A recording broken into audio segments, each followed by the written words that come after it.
Good morning, everyone. This is Grass.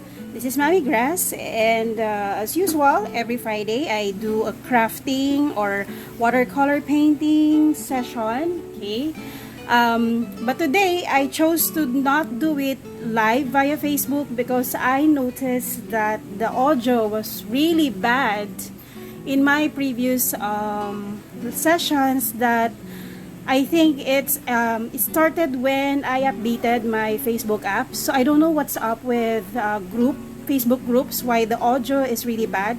Because I've done a few recordings outside of Facebook just using this phone that I usually use for my videos, and the audio was okay. So it's not my phone, it's probably the Facebook app that's that's causing the bad audio. So today I am instead going to do a recording of this tutorial of this class, which is a class where I teach how to upcycle your plastic cups. So if you have cups lying around and you'd want to make a you want to upcycle them so they don't end up in the oceans. This is one of those projects that's so easy to do that I bet your kids will also won't have a hard time doing this craft idea. Okay, so for this we are going to make just a simple ref magnet using cups, jar cups. So it could be plastic, it could be tin like this, or aluminum, and then we will also put a magnet here behind this sort of frame. Okay, so what I'm going to do is cut out an old painting. So there are two types of magnets that we're going to do today. One is using an old painting, perhaps a project of your child that you want to frame. We will cut a circle using the jar cup that we're going to use for the project, and then we will cut it out and then glue it on the inside of the jar cups using a wood glue. So I'm using a wood glue, and then it's optional if you want to put a glaze on it, but I won't be doing that. And then I will cut out a piece of magnet using this cutter. This is a puncher, by the way. It's a 2 inches or 1.5 inch diameter puncher that I use to punch the magnet sheet or magnetic sheet. Okay, so yeah, so that's what we are going to do. Okay, so just to go over the materials again, we will be needing jar cups, the one that that's just lying around in your kitchen and you don't know what to do with, you don't know how to upcycle. So instead of putting them in the trash, I suggest that you use them for this purpose. And then of course scissor for cutting your artwork. This artwork, you can use whatever artwork you want. You can just cut any pictures also if you want to do that. Doesn't have to be a painting. And then wood glue, magnet sheet or magnetic sheet, and a puncher. Alright, so that's all for the first magnet that we're going to do. Now, for the second magnet, I'm going to do this a bit differently. Okay, so for the second magnet, I will be painting using my watercolor. Here, using my watercolor, and I'm gonna paint on jar cups. Now, you're probably wondering, how am I going to do that since watercolor are usually painted on a special type of paper. Okay, so the conventional way of painting using watercolor is you use a special type of paper. You cannot, for example, paint on an ordinary bond paper because the water will just destroy the paper. Too much water will destroy the paper. At the same time, the paper won't be as responsive or as absorbent to the colors. You cannot also paint watercolor on, say, cardboard. So you need a special type of paper for when you're using watercolor. But today, I will do something different, something that's really not familiar even to some artists. It's painting on surfaces that have been primed. Okay, so what I'm going to do with this one is because I added a sort of watercolor ground. That's how they call this. But this watercolor ground is actually DIY, meaning I made it myself. I didn't buy it. I just bought the raw materials to make my own watercolor ground, and I brushed. I sort of painted it over surfaces. So this one is a cup for my bowl. This one is a jar cup, and I did 3 layers, drying each layer 1 hour in between. So I'm going to do a more detailed tutorial about how to make your own watercolor ground in maybe in my next class. But for now, let's just call it watercolor ground.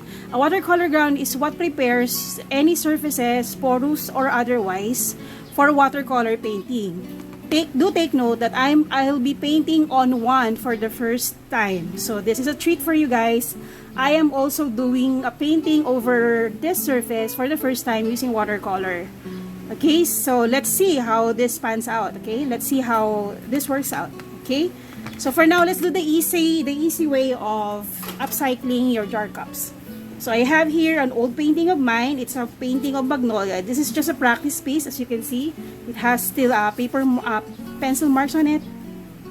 And then I'm going to use this cup from my son's vitamins. Okay, so vitamins. I don't want to throw it because I want to use it for this purpose. So what we'll do is we'll just let's just very lightly sketch around a circle around my painting. So being careful not to okay, so very lightly lang, but I will cut inside that circle.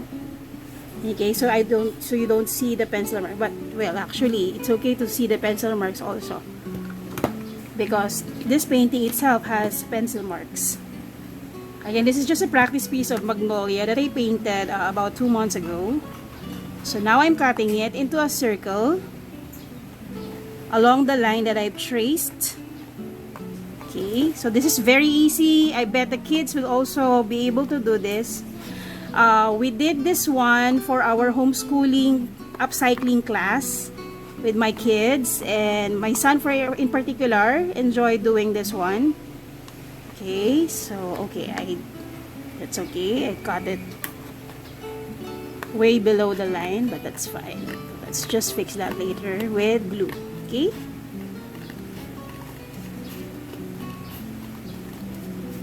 there you go.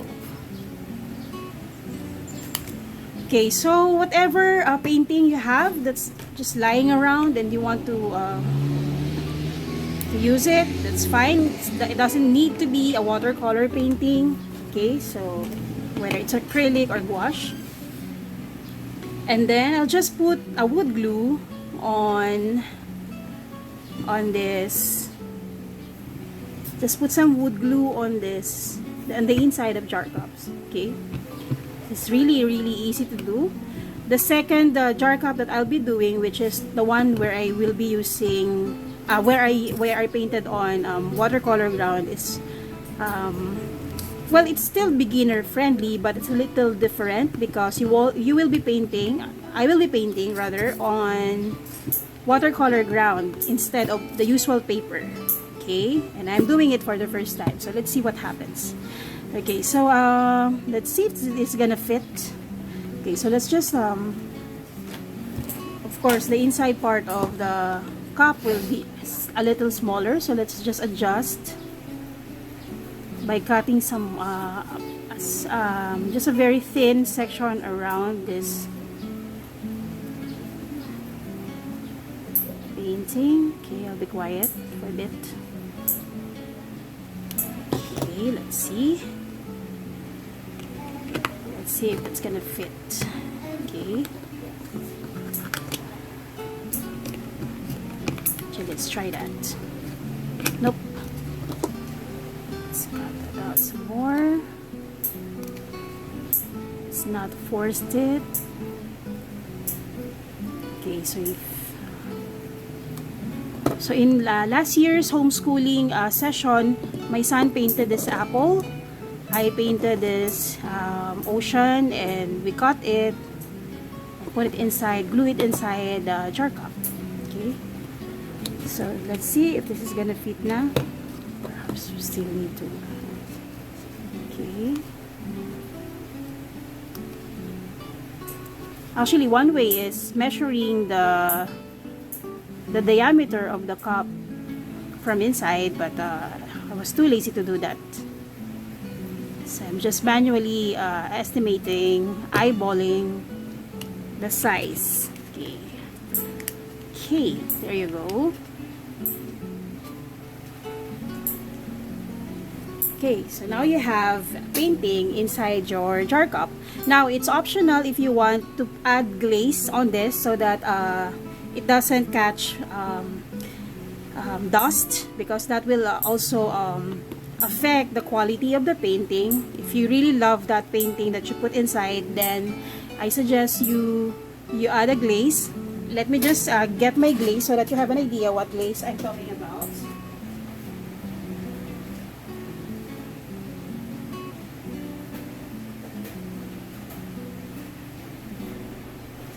So this is a paper glaze that I use for my paper beads. So you can just add a glaze on top of your painting using a brush. That's not not the brush that you use for a watercolor, but another brush. Okay, and we'll do that siguro after I've added the magnet. Okay, so for the magnet, the shiny part is your magnetic part. The matte part is the one that's not magnetic. So you put the glue on the matte part of the matte side of the magnet sheet. Okay.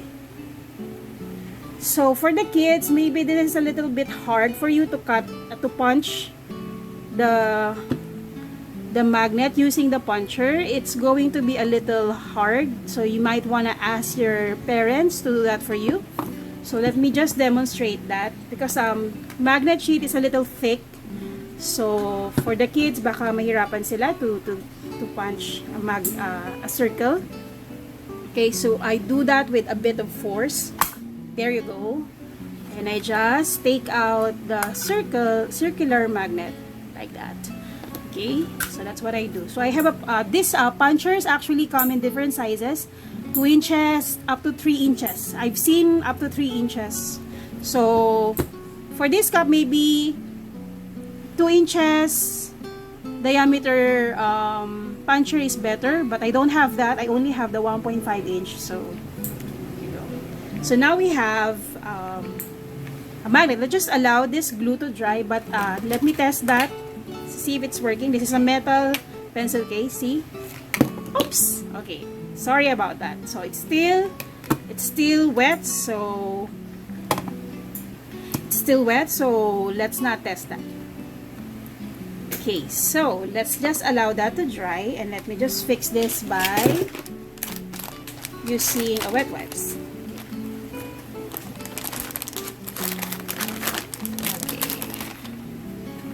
So I have a wet wipes on standby for when I am fixing spills for my resin projects.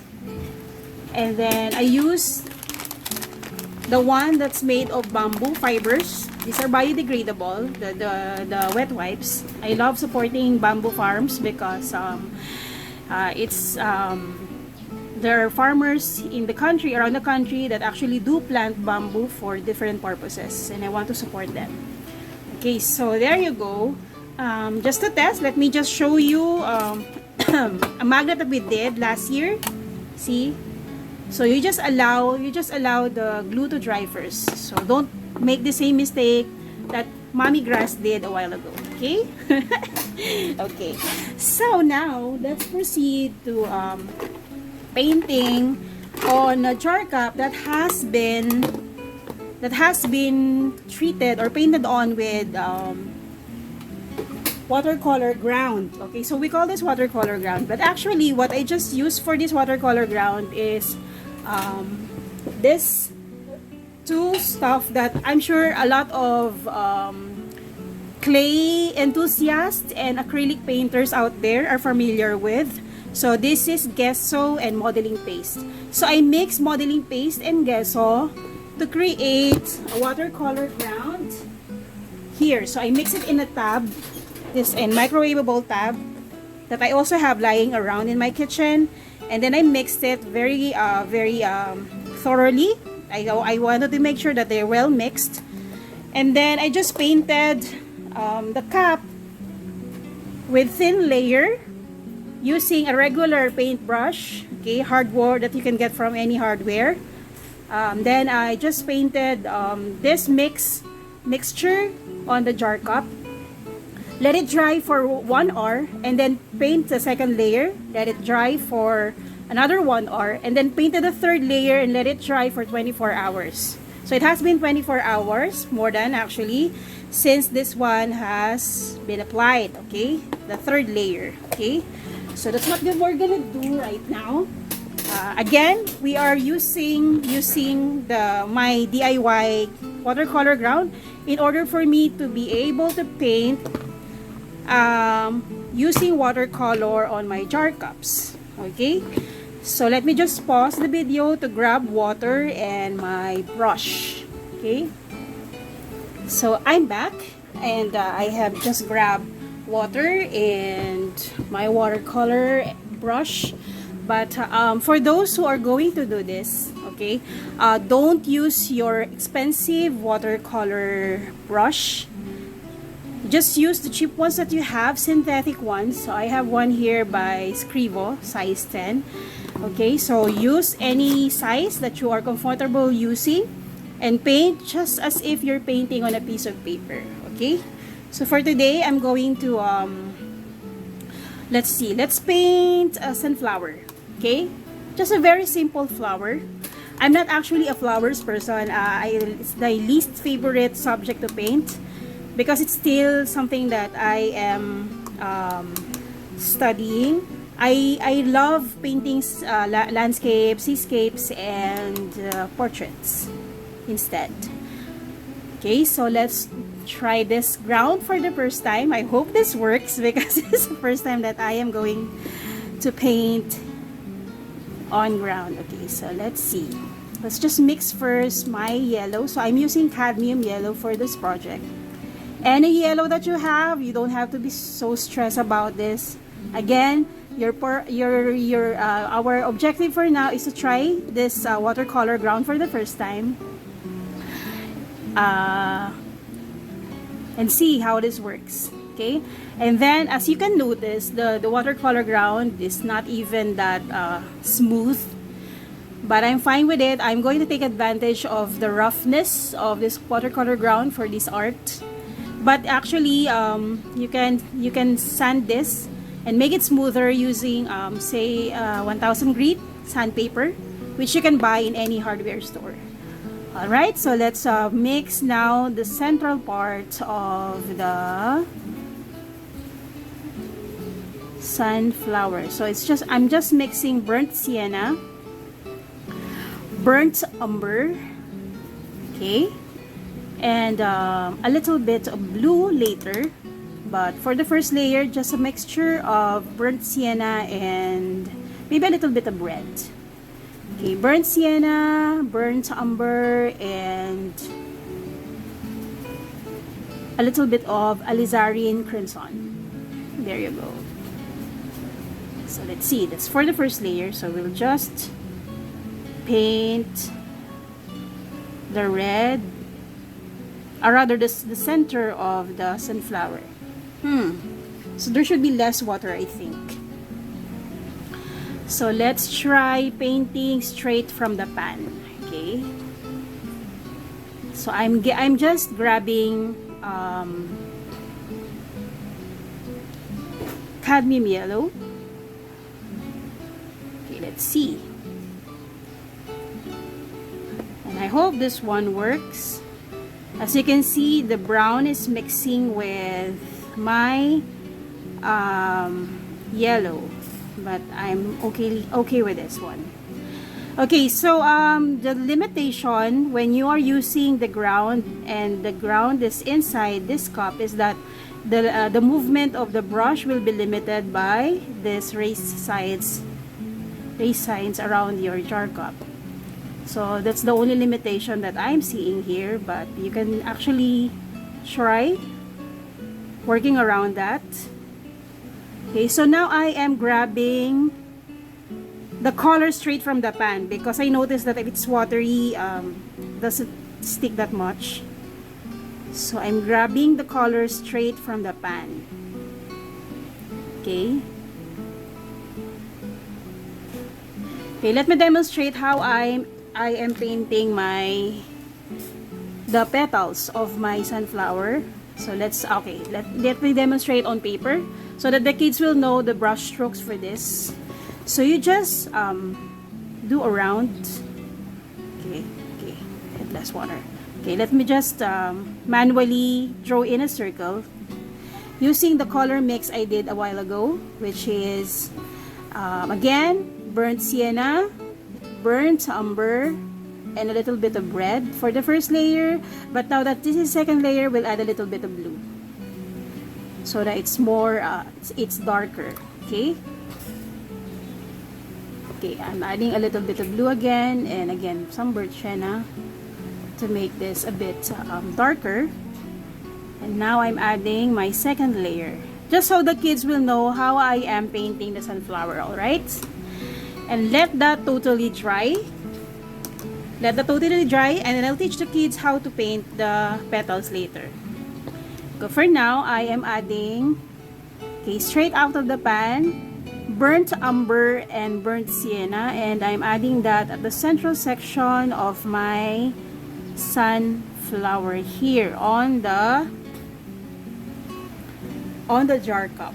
Okay, let's bring that color into the palette because I don't want to waste paints.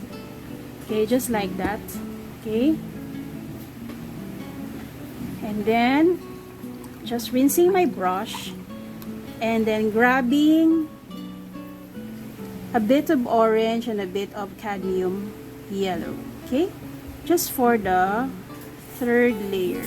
Okay, and see how that brown is getting picked up by the brush. Okay,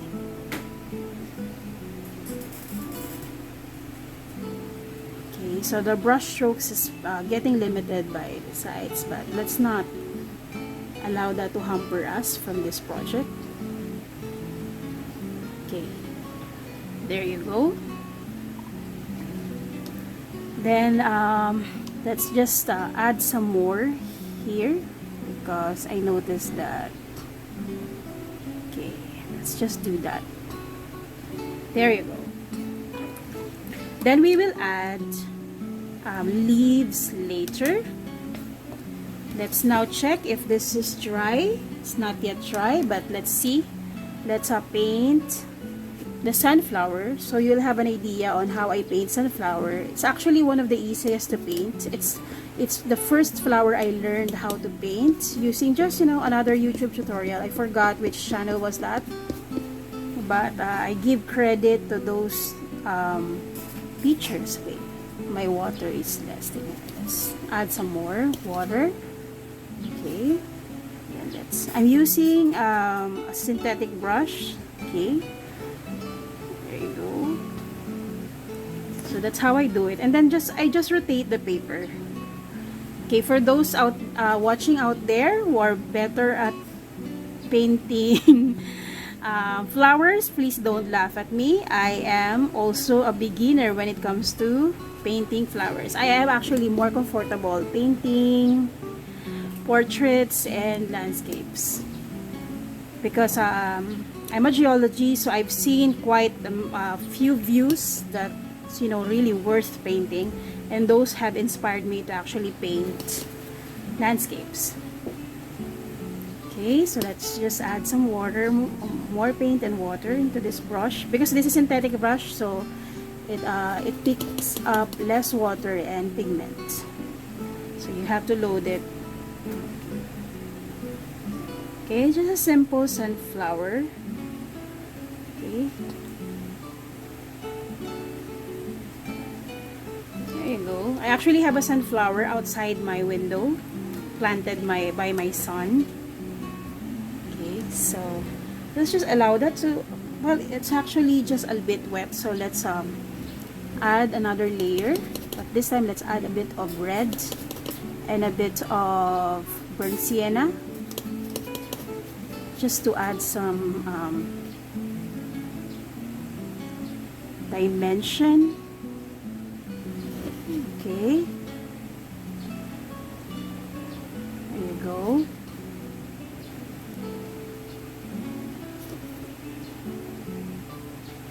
There you go.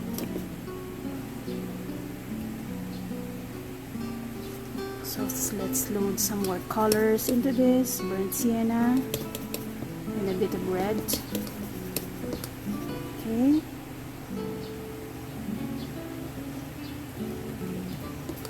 So see, with just one brush stroke you are able to paint a petal. This is what I love about round brush. It's because you can paint petals in just one stroke. Okay. Okay. So you know, this is the disadvantage of using synthetic brush. You get a dry brush effect like that, but I think it actually adds some texture into your painting. So it's all about preference. Some artists likes using synthetic brushes. I actually like using sable brush, synthetic sable.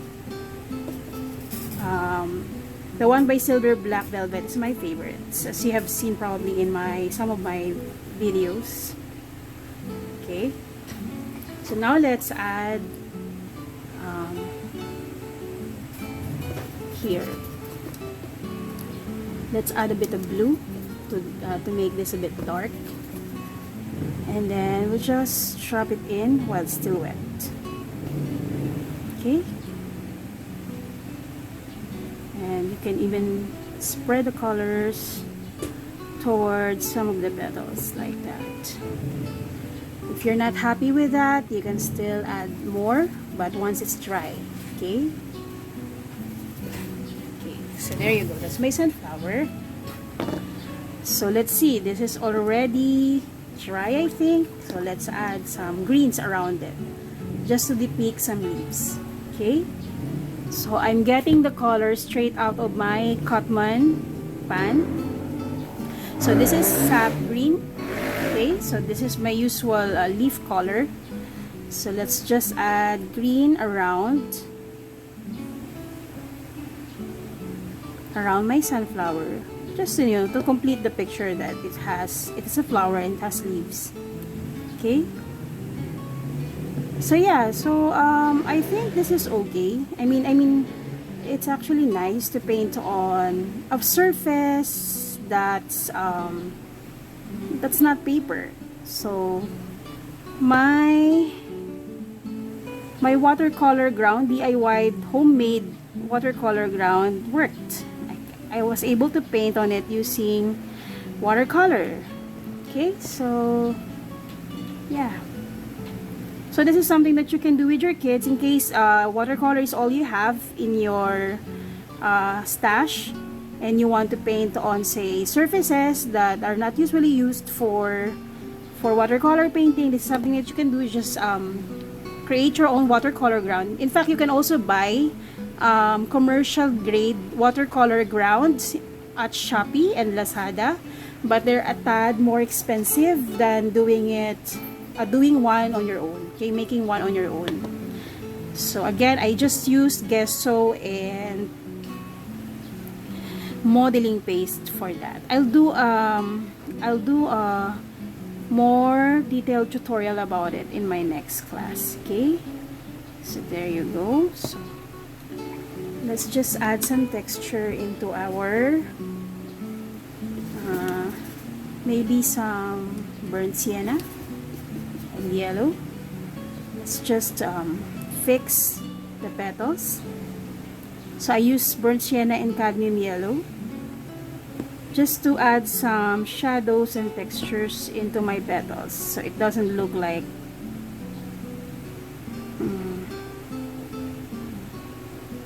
okay, doesn't look jagged at the edges. Okay, and it has some textures. Okay,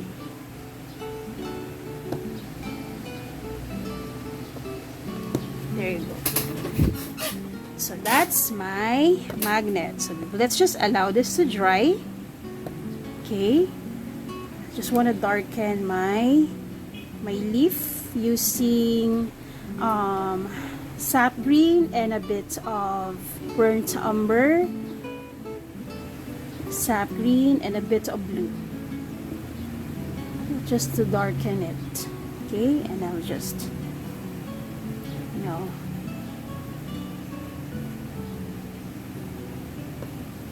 okay. So actually what you're seeing here is just a partial painting of leaves. Okay, underneath a sunflower. Okay, there you go. So once it's dry, or actually we can just add the magnet and put it. Okay, so again, you want to place the glue over the matte side of the magnetic sheet. So what I do is apply it in a circular motion, just like that. Okay, and then okay, let's just add this very quickly just to make sure that it's centered. Okay, and then there you go, and then allow this to dry. Okay, my other magnet is partially dry, but let's not test it. So here, this is the sunflower that I painted. Let's just add some texture on the central section of the sunflower. Okay,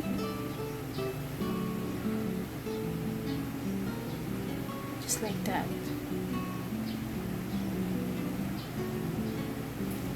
Okay, so if you want to draw in the leaves, you can. Okay, so the leaves are actually also in a similar, I also draw the leaves in a similar fashion, just one stroke. There you go, just one stroke. Okay, there you go. So I'm using synthetic brush for this, that's why the effect is like dry brush. Okay, so anyway, this is just a draft of sunflower, just to show you how I paint sunflower, similar to this one. Okay, so there you go, it's a magnet and the watercolor groundwork. I was able to paint watercolor on this piece of jar cup. Okay, so let me just show you how to glaze this one. I'm gonna use an old brush for this. This is an old brush. So usually I just get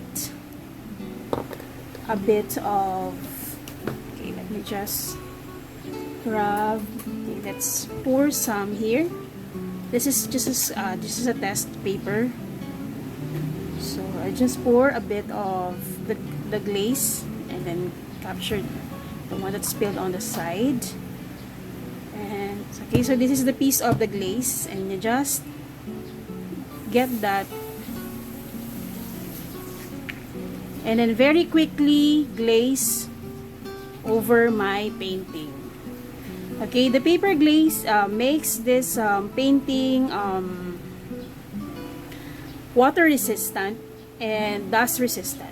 Okay, so you can maintain the quality of your painting using the glaze, but you have to apply the glue very quickly and very gently.